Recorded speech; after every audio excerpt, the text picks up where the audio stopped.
Film diawali di sebuah pasar, tepatnya di Korea Condong. Terjadi aksi demo para pedagang, di mana mereka menolak pasar yang akan digusur. 끝난 것도 아니고 그렇게 합시다. 여기 사람도 아닌 것 같은데. 여기 변호사인데요. Orang-orang yang berpakaian baju hitam itu adalah gangster sewaan yang ditugaskan untuk mengamankan para pendemo, dan gangster itu dipimpin oleh orang yang bernama Jang Se-chol. 야, 밀어. Ketika Jang Se menyuruh anak buahnya untuk membubarkan para pendemo, seorang pengacara cantik bernama So Hyun terlihat begitu marah hingga ia berani menampar Jang Se.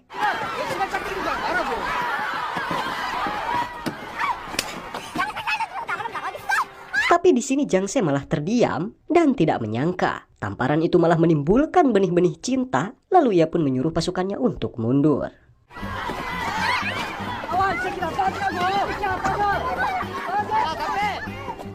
매콤아.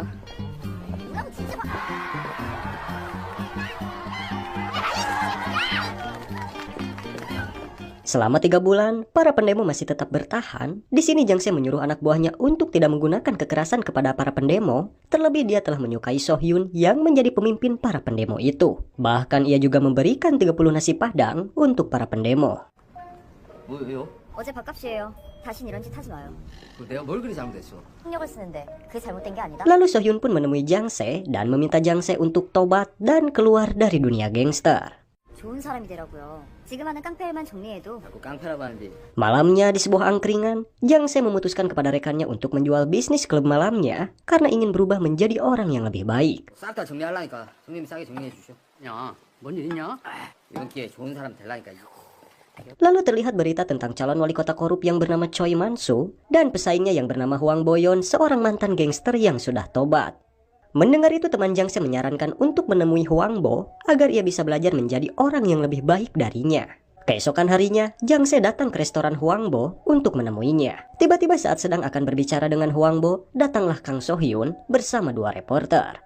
Kedatangan 2 teman So Hyun ini membuat Hwang Bo tidak nyaman dan pergi karena mereka ingin melakukan liputan kenapa harga makanan di sini sangat murah. Melihat Hwang Bo pergi, Jang Se bersama So Hyun pun mengikutinya. Bahkan mereka rela menaiki ratusan anak tangga demi tekad yang kuat untuk menjadi orang yang baik. Saat tiba di sebuah rumah sesepuh, Hwang Bo pun meminta Jang Se untuk membantu membersihkan toilet yang sangat kotor. So Hyun juga ikut membantu bersih-bersih, tapi sayang, mereka masih saja tidak akur. 아우 냄새. 아우. Hari demi hari Jang Se terus mendekati Hwang Bo hingga akhirnya mereka bisa bertemu di sebuah restoran. Lalu Jang Se pun mengutarakan niatnya bahwa ia tidak ingin menjadi seorang gangster lagi dan dia meminta Hwang Bo untuk mengajarinya menjadi orang baik dan menjadi sukarelawan untuk lansia. Namun tiba-tiba seorang gangster, kita panggil saja si Tae-jo, menghajar pelayan restoran yang mengingatkan mereka untuk tidak merokok di sana. 안 되는데요. 닌 뭐냐? Hal itu jelas membuat Jang Se rudet, sehingga naluri sebagai gangsternya pun muncul dan langsung menghajar si Tae-jo dan panayagannya. 가라, 꼬라지 보기 싫게. Jang Se juga menyuruhnya untuk pergi dari sana. Namun pemilik restoran malah memarahi Jang Se karena telah mengusir preman tadi. Yang ternyata si Tae-jo adalah rentenir dan si ibu mempunyai hutang kepadanya. Melihat apa yang dilakukan Jang Se, Hwang Bo pun pergi meninggalkan restoran. Melihat Hwang Bo pergi, Jang Se pun mengejarnya. Setelah itu Hwang Bo berkata bahwa Jang Se harus menghilangkan naluri memukulnya dan jangan paduhan tembae. Keesokan harinya, Gwang Chun, bos dari si Tae-jo, sedang memberi pelajaran sama si Tae-jo karena ketahuan dihajar oleh Jang Se. 아파. 따라해.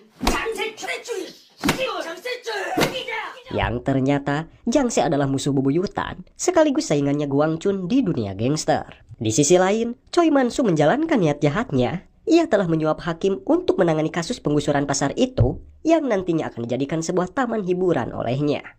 Sedangkan para pedagang meminta Hwang Bo untuk mengikuti pemilu agar bisa menyelamatkan lapak mereka. Permintaan itu pun disetujui oleh Hwang Bo. 출마합시다. 예? 출마합시다. 예? 출마해요. 정치판에 질리신 것도 알고요. 근데요. 방에 서서 힘을 위해서요. 네? Keesokan harinya, partai Hwang Bo berkampanye agar warga memilihnya. Dan ternyata dalam simulasi, Hwang Bo mengungguli suara lebih besar dibandingkan Choi Man-soo. Mendengar kabar itu, Choi Man-soo jelas marah dan ia langsung bertindak menyewa gangster Gwang Chun untuk menghancurkan Hwang Bo. 내가 이번엔 뭘 해야 되는 것인데? 이런 거거든. 나라가 어떻게 되겠어? 딱 닦아 놓으려니까. Scene berpindah ke Jiang Se yang datang kembali ke restoran Huang Bo untuk menemuinya. Tapi seperti biasa, Huang Bo mengabaikannya. Namun karena tekadnya yang kuat ingin menjadi orang baik, Jiang Se pun rela menunggunya di sana. Di malam harinya saat mabok bareng bersama antek-antek Huang Bo, kedatangan So-hyun menjadi bulan-bulanan mereka karena Jiang Se mengatakan bahwa So-hyun adalah pacarnya. Namun dia masih malu untuk mengungkapkan karena Jiang Se adalah seorang gangster yang akan menghancurkan pasar.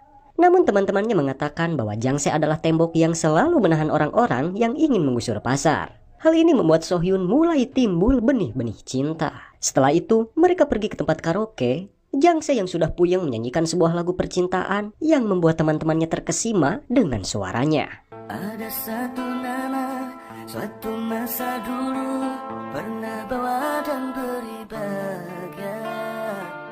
Keesokan harinya, Huang Bo mengatakan bahwa Jiang Se harus memulai dari bawah. Jiang Se pun menyetujuinya. Ia juga membuat kesepakatan akan mematahkan pergelangan tangannya jika ia tidak bisa mengontrol emosinya.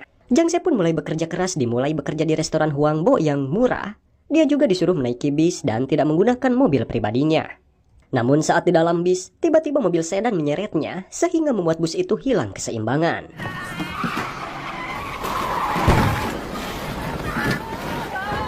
Semua orang panik dan berusaha menyelamatkan diri, namun Jiang Se melihat si supir bis pingsan dan ia pun berusaha untuk menyelamatkannya.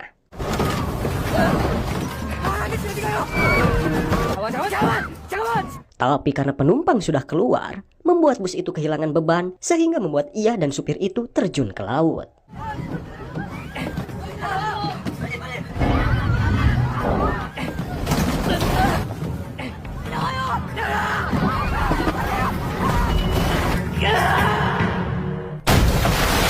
So-hyun yang melihat berita kecelakaan itu langsung pergi ke TKP.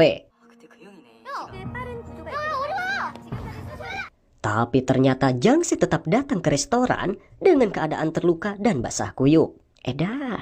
Kemudian restoran itu dipenuhi oleh wartawan karena mereka ingin mewawancarai Jiang Se yang telah menyelamatkan sopir bis itu.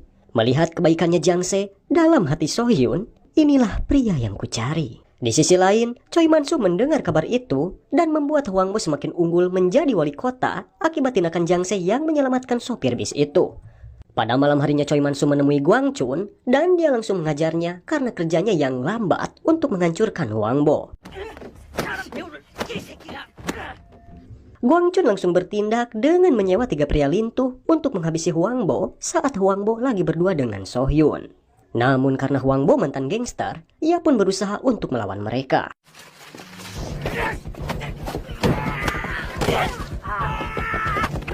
So-hyun yang panik berusaha untuk menelpon Wakapol, namun hal itu dilihat oleh Gwang Chun dan menyuruh si Taejo untuk mencegahnya.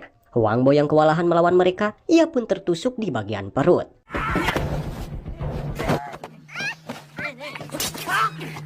Untungnya Jiang Se datang tepat waktu dan langsung menghajar mereka satu persatu.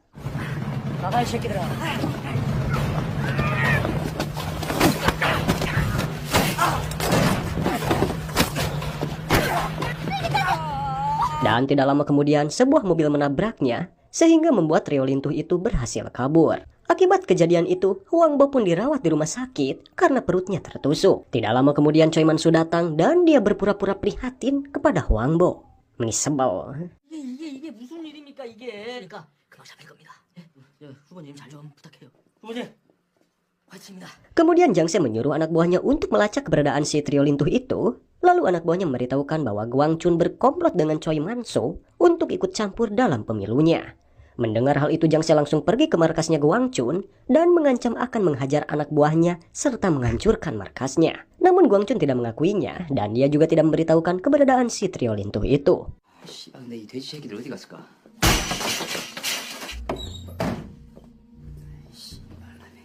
Kemudian Jiang Se pun menyuruh anak buahnya untuk memanggil si beruang coklat untuk melacak si trio lintuh itu.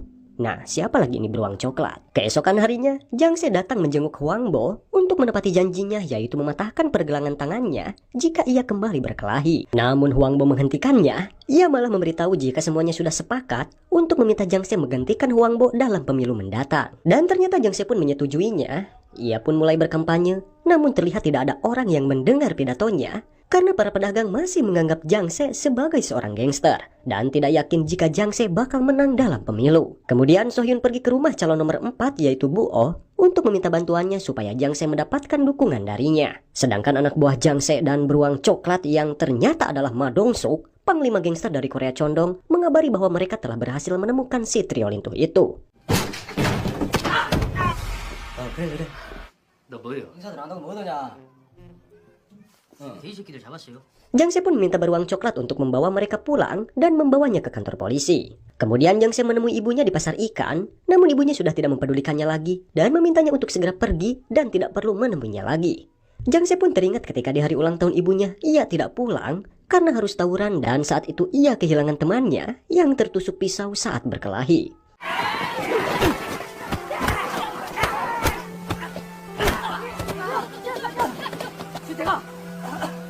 Dari kejadian itulah, ibunya tidak menerima lagi Jang Se sebagai anaknya. Saat kembali ke markas, So-hyun membawa kabar gembira, yaitu calon nomor 4 memutuskan untuk bergabung dengannya untuk mendukung Jang Se menjadi wali kota. Namun sayang, setelah mendapat kabar gembira itu, Jang Se malah mendapat tuduhan dari lawan politiknya, yaitu Choi Man-soo, yang membuat tuduhan bahwa sebenarnya Jang Se lah dalang dibalik penyerangan Hwangbo. Dan dia juga mengungkapkan kisah lama Jang Se dalam pertarungan gangster beberapa tahun yang lalu. Mengetahui itu, So-hyun pun terlihat marah dan kecewa. Beruang coklat yang berada di Filipina membuat video pengakuan trio lintuh itu bahwa Gwang Chun adalah orang yang menyuruh mereka untuk menyerang Hwangbo. Hal ini pun membuat panik anggota Dewan Choi Man-soo karena polisi sudah melakukan penyelidikan. Tak lama kemudian, Jang Se yang mengetahui Neng So-hyun diculik, saat ia akan menyelamatkan So-hyun, Choi Man-soo datang dan bersandiwara di tengah masyarakat. Ia adalah politikus yang pandai berakting seolah-olah ia yang menjadi korban. Di sini juga Jang Se tidak melakukan kekerasan apapun padanya, namun Choi Man-soo tiba-tiba ngegarapak dan terluka, kemudian dibawa ke rumah sakit. Edan. 그만해라. 어디서 그만할까? 그만하라고 할까?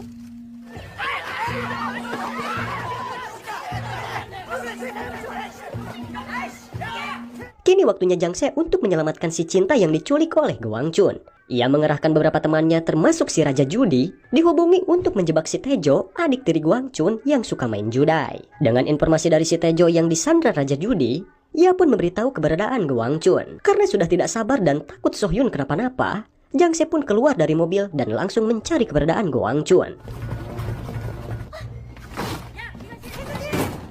여기는 없는데요.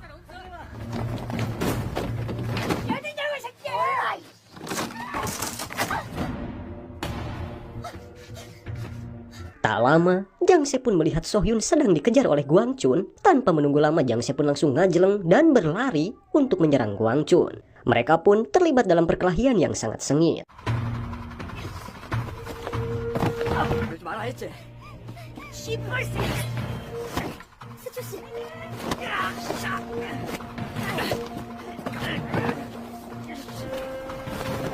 Saat polisi datang menangkap Gwang Chun, So-hyun pun langsung memeluk Jang Se sambil menangis histeris. 내가 좀 늦었죠. 미안해요. Kini kebusukan Choi Man-soo terungkap, bahkan mereka juga membeberkannya di media sosial. Lalu Jang Se berkampanye lagi dan berpidato sesuai isi hatinya untuk meyakinkan para warga memilihnya. 다 맞춰서 죽여버려주시오. Hingga akhirnya dalam pemilihan itu Jang Se pun menang dalam pemilu.